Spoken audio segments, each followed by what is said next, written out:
Hey there everyone, welcome back to my channel, or if this is your first time here, hey, I'm Joe, it's nice to see you. After the tournament last week, and oh my god, you will have to excuse my hair, I look like the missing Jonas brother at the minute, but I'm getting it sorted this week, so yeah, just forgive me.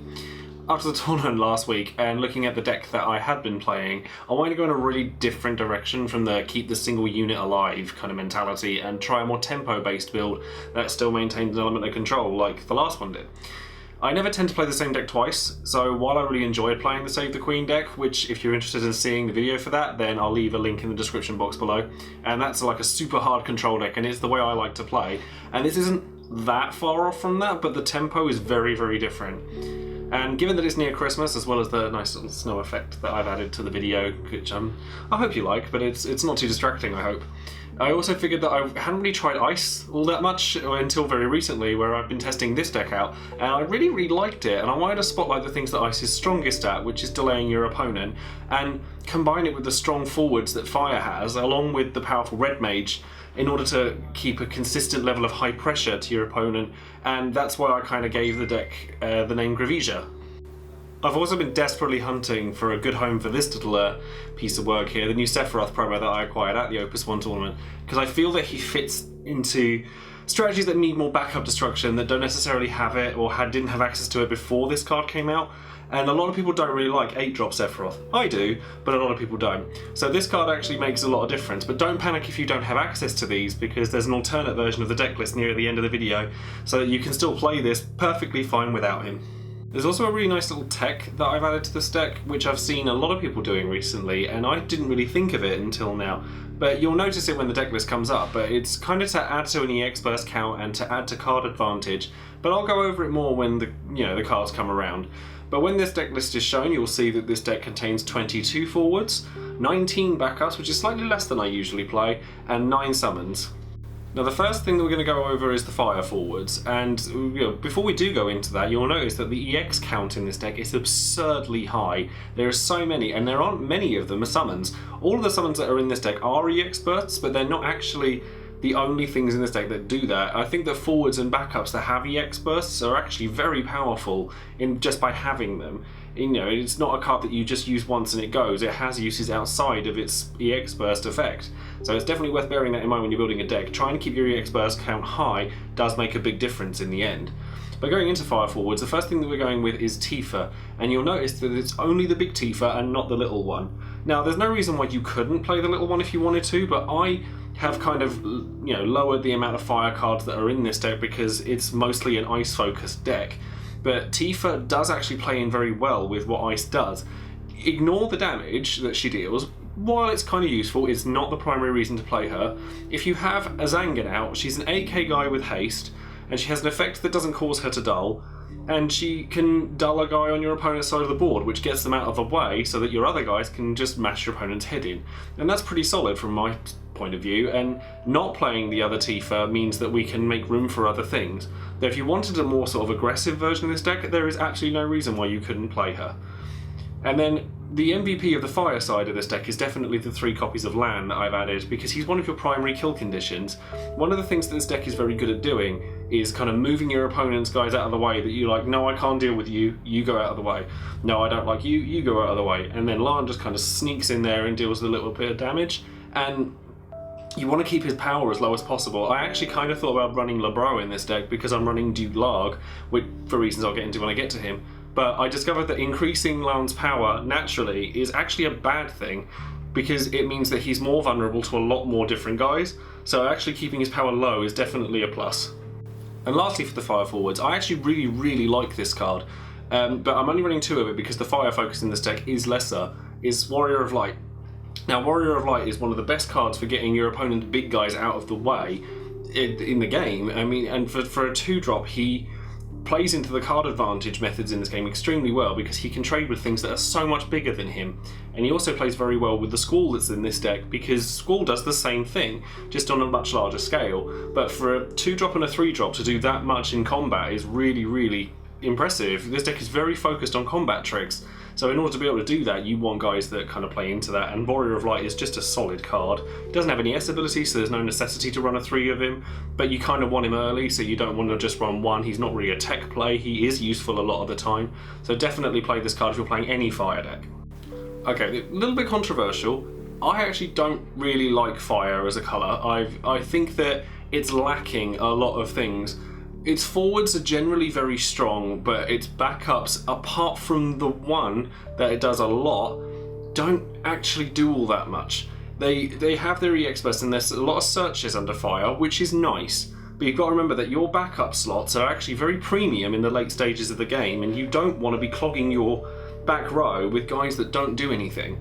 But that said, Red Mage is absurdly powerful. Like, I think it's one of the best cards in the game. It's just unfortunate that Red Mage is one of the few fire backups that I think is really powerful.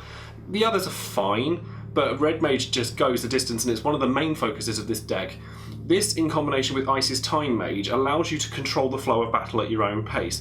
Not that dissimilarly to when I was playing Ultimecia in my last deck. Now, Red Mage does it in such a way where you just go, right, this guy can't block. You know, so say you have a Lann out, and there's a guy that could block him. Say that he can't, and then their other guy who's too big to block him can't, or who's too big to block him, can't block him either. So you're just like, okay, I'm just gonna sneak my guy in there and do nasty things to you. And then he's one of the main focuses of the deck, and then having Time Mage do the same thing to their side of it. So when they come for you, and you don't like the fact that their guy is bigger than yours, you just keep a guy essentially removed from the game for as long as you're willing to spend resources on doing it. And to do that is really powerful because your opponent can't play another copy of that guy unless they decide to kill it.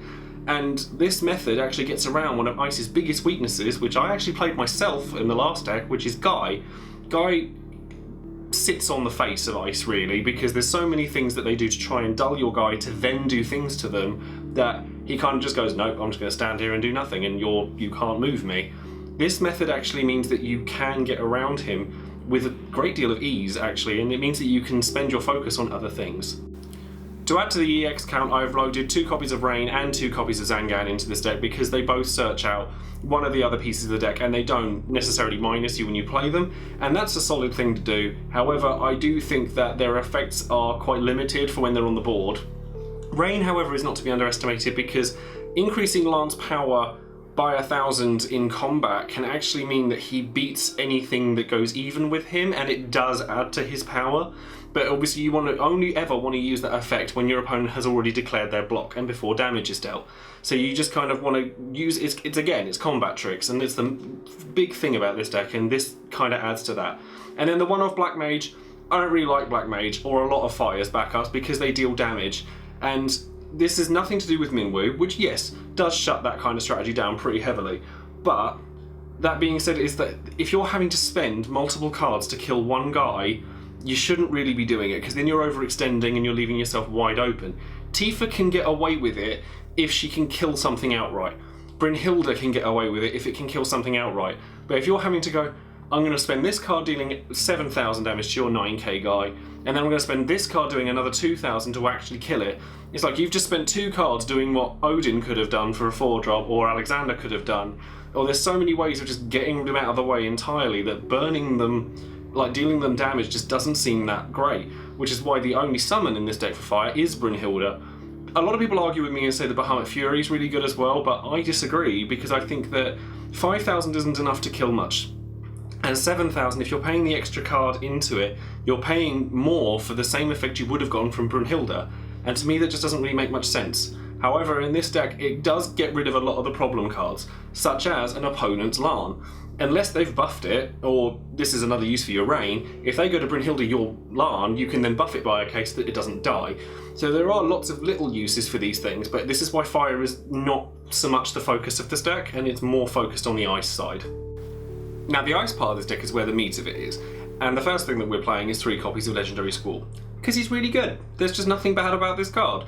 Squall is just like a bigger Warrior of Light. He costs 1 more, he has 1 more, 1k extra power, his ability can snipe an opposing guy off or trade with a guy that's even with him because his damage is dealt before damage is dealt to him, so he can be considered to have first strike as long as the opponent's guy only has 6k or less health. It's really really strong, and if you've got him sitting on your board, your opponent can't attack you safely because he will trade with anything bigger than him. And as a 3-drop, if he can kill something that's 5+ on his own, then that's how card advantage works in this game. They've had to discard a card for something that's died to something you didn't have to discard to, which sounds a bit complicated, but it does make sense, and it's a very, very peculiar way of doing card advantage, but if you think of it that way, then you will win games off of just doing that if your opponent hasn't thought of it that way themselves. One of the other forerunners of this deck is actually the 1-drop Snow. Now, I didn't really like this guy when I first read him. He's really good. In combination with Lann and Red Mage, Time Mage, you can really just, gently nudge your opponents forwards out of the way so that you can get to their damage zone. It's really quite cool. Like, you don't really think about these cards until you start playing them, and then they put them all together and you're like, oh, this actually really works. Snow's just a very strong card in general, and I very heavily underestimated him until I came up against him last week.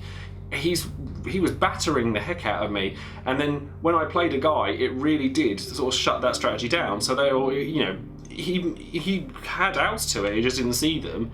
But this deck is kind of built on that notion that I thought, well, hold on a minute, this really shut him down. If I were to play something that has cards like Snow in it, how would I get around what I just played? And having access to things like Red Mage and Lann, I think, makes a big difference. I'm then running 3 copies of Laguna, and this is the rare Laguna, not the legendary one. I really like the legendary one, but I don't think he fits in this particular deck. There is a deck for him, and I think it involves him, Squall, and Terra, but that's for another day. This time around, he's mostly being used as a beta, but he also adds to your EX count, and that's a combat trick. EX bursts are something that, you can treat as a combat trick because you can be willing to take damage on the chance that you get hit, you get something out of it. And some of the EX bursts, like Jill, like Laguna, they can really save you, and they can actually completely turn the game around, because if they've got a blocker, and then you take a hit from their attacker, and you go, okay, well, he's dulled himself by attacking me, Laguna's gone over, I'm going to dull your other guy, and now you're wide open for me to hit you next turn. Bear in mind your Tifas have haste as well, so there is, the synergies are definitely there. You've just got to kind of play it in the right way. And Laguna, if you already have Squall out, is a 9k beta, 10 if you have a Duke Larg out, and that's quite hard to kind of combat. But yeah, it's just Laguna he's there mainly for the EX burst, but he is a good attacker as well. And then the next slot is kind of ambiguous. Everyone knows how much I love Kuja, so I'd run at least 1 copy of him because there aren't any natural 9k guys in the deck. But they're not actually all that necessary because you're kind of playing these combat tricks and you're making people move out of the way so that you can hit the opponent. But having a 9k guy stops their 9k guys from hitting you, which you kind of want. You don't want to get kind of ruined by some massive Riku or something that's come down on you. So having a Kuja and ideally a Duke Larg as well means that you have a 10k guy that's very hard for your opponent to remove, and he can just stand there and defend you while you're sneaking your hits in with your Lanns and your Snows. However, you also got to remember that I'm running 3 copies of the promo Sephiroth in here, who has an S effect. Now, a lot of people argue with the fact that I ran a 4th Cloud in my last deck, but I tell you what, that consistency level increases a hell of a lot when you have a guy in the deck that you can discard, by Cloud being fire, or in this particular case, the Sephiroth being ice. You can discard them for costs other than the Sephiroth. So you can opt to have a second Kuja in this slot, or you could run 1 copy of the rare Sephiroth in order to be able to kind of have that extra discard for the S effect on the promo one. Along with Red Mage, Time Mage makes up the meat of the backups of this deck by having your guy can't block, your guy can't attack, this guy can't do that, this guy... It's very control heavy, and it's saying no, no, no, no, no. And it's doing those things that most card players hate but I love. So I've already gone over the main reasons for this card in the deck when we're going over Red Mage, but it's definitely a 3-of. It's a 2-drop. It's got an effect that just defends you for days. You'd be surprised how much mileage you get out of this card, and when you've got 2 2-drops that make up such a massive core for a deck like this, it's not to be ignored. The other 2-drop in this deck for backups is Jill Nabat. Now, I absolutely love this card. I think that at the right time, if you get an EX burst, you can win off of the back of a Jill Nabat. And the fact that her S effect is useful on a backup is nice. You're not going to use it all that often, but if you do get one off, it's really helpful. And, you can apply pressure even further by having your opponent hit you, And then you go, okay, that's fine, they're frozen. You know, I got an EX burst of her, fantastic. Next turn, I get one in my hand, and then I play her, and then they go, well, they're frozen again now. So you just kind of, it's more just I'm ignoring everything that you're doing and just swinging at you anyway. And I think that she's one of the best backups for ice in the game. Though, when I did my video for best cards in Opus, I thought that Jill was the best ice backup. I now kind of take it back in favour of Time Mage, because Jill can be countered, where Time Mage, it's very hard for that to be countered unless they have an untargetable guy like Riku, like Zidane. But you've got so many outs to Zidane in this deck, it's not even funny. There's so many cheap guys that can block him. There's just, you shouldn't have to worry about Zidane all that much. I'm running 2 copies of Summoner, primarily to stop, well, there's a lot of summons that you don't want to see. Valor 4 could be a problem for this deck, so you don't want to see that. You don't really want to see lots of Hecaton Cares going off, because, you know, in my last deck, I used Hecaton Care not to just destroy specific backups, but to, you know, dull my backups to kill one of theirs, and therefore not lose any card advantage, and you're applying pressure that way, and I don't really want to be doing that in a deck that I'm trying to apply pressure with, so therefore you kind of want protection from that. And Summoner has the decency to work while he's dulled, so he's always the first pick to dull, and you can use, because he kills himself, you can then replace him with something later. It just opens up a lot of possibilities. I'm running a single copy of Devout, because I think that being able to resurrect a Sephiroth, because it doesn't specify that it has to be an ice forward that you resurrect, it can resurrect every single card in this deck except for Kuja. Now that's pretty good. If you've got a school that you want to come back, you know, you can only do it in your turn, which is a bit of a pain. But, you know, it's something that I've been experimenting with. But if I weren't to run this Devout, I would run a second copy of Duke Larg. And that's mainly because most of the attackers in this deck are ice, and giving 1,000 power to them actually makes a massive difference. Particularly in Squall's case. If you give a Squall plus 1k to get him to 7, you'd be surprised how many more threats he can deal with that he couldn't before. Especially if you get his S effect and give him First Strike as well. There's a lot of things that he could deal with, like opposing Lanns. There's, you know, you don't want unblockable guys coming at you, because then you're having to use your Time Mages on them and not other things that are more pressing. But, you know, not only that, but you get 10k Lagunas and Kujas. And a 10k Kuja is extremely difficult to move. You don't really want to be discarding cards, and if you're against a fire deck and they're having to kill them their way, they're going to be dumping their entire hand just to get rid of your Kuja, and honestly, that's a price well worth paying. And then the summon for ice in this deck is Shiva, and this is the Dull and Freezer guy Shiva. A, it combos with Snow in a very nice way. B, it fits in with the strategy of the deck. C, it adds to EX burst count. There's just a lot of reasons to run Shiva, and I very strongly dislike any of the, like both the other Shiva and Ramu in Lightning that say deal 5k to a specific guy for one. Because A, Minwoo exists, and B, it just doesn't deal enough damage. I went over this with the fire backups and why I'm only running Brunhilde and not the other two. The same applies to this. They just don't do enough. And I really don't like saying that cards are bad, because I don't think that I'm necessarily correct all the time, but in this case I just don't think that they fit very well into this kind of deck. And, you know, dealing little chips of damage, and I said it with the Fire guys and Bahamut Fury, 5k is just not enough. It doesn't deal with enough guys. You can't kill a Zidane with it, who's one of the few forwards who would be weak enough to take it. Yeah, you can remove a Warrior of Light, or yeah, you could remove the Snow, but they're so fringe and there's so few targets for it, it just doesn't seem worth it. Okay, in the other slot, and now this is where things start to get really interesting, I'm playing 3 copies of the Promo Sephiroth, and that's because I think this is one of those decks where he has a perfect home, as I've said at the start of the video. He deals with backups that you really do not want to be dealing with in such a fine way that he's not restricted on the things he can blow up, like Archer or Hecaton. He just stands there as an 8k blocker and just goes, oh, okay, you've played a backup, destroy it as soon as I see it. You want to deal with Minwoo in this deck because he can be a bit of a problem for Tifa, he can be a bit of a problem from Brunhilde, he can be a massive problem for Squall. You would target that first if they had it. I mean, yeah, Yargrosh kind of gets in the way underwater, and that's something else that I did, but you're still getting rid of one of their backups, and it's definitely a cost worth playing. And it's really unfortunate that the Sephiroth doesn't have Brave like Cloud does, because that makes a huge difference to Cloud. But, you know, that's not to say this card is bad. It's very, very strong. And being able to blow up your opponent's backups can, especially if they're playing things like Red Mage or Time Mage, you really don't want them doing to you what you're doing to them. So I definitely get them out of the way as a priority as well. Now, I'm running the last two I'm actually going to put together. I don't like Chaos. Everyone knows this now. When I played him in my last deck, I really didn't like him. However, I don't think Fire has very good backups generally, so you kind of want something that can cater to your Fire and your Ice. B, I'm taking 3 copies of Moogle.